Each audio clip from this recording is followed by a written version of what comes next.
এদিকে কানাডার মন্ট্রিয়ালে দীর্ঘদিন বসবাসকারী বিশিষ্ট রাজনৈতিক ব্যক্তিত্ব ও সমাজসেবক মরহুম গোলাম মাহমুদ মিয়া স্মরণে এক শোক সভা অনুষ্ঠিত হয়েছে।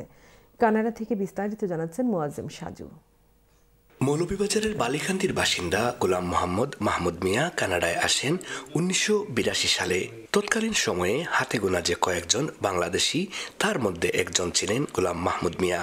পরবর্তী সময়ে বাংলাদেশি কমিউনিটি বড় হতে থাকে। নতুন কেউ কানাডায় এসে কোনো সমস্যার সম্মুখীন হলে মাহমুদ মিয়া সহযোগিতার হাত বাড়িয়ে দিতেন সবার আগে, এমনটাই জানালেন শোকসভায় আগত অনেকেই। গোলাম মাহমুদ মিয়া ছিলেন একজন রাজনীতিবিদ, ছিলেন ভালো একজন সমাজসেবক। গত 23 অক্টোবর রাতে লন্ডনের বার্মিংহামে মৃত্যুবরণ করেন তিনি। সেই খবর মন্ট্রিয়ালে ছড়িয়ে পড়লে নেমে আসে শোকের ছায়া।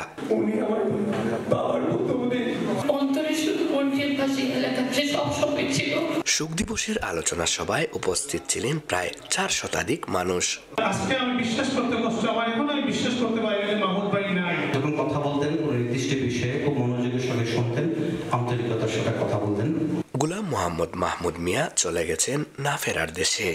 সাদা পাঞ্জাবি পরে আর কোনো সভায় উপস্থিত হতে দেখা যাবে না তাকে, পাওয়া যাবে না কারো কোনো ব্যক্তিগত কাজে। তার সুকর্ম বেঁচে থাকবে সারা জীবন সবার মাঝে। কানাডার মন্ট্রিয়াল থেকে মোয়াজ্জেম সাজু, চ্যানেলস নিউজ।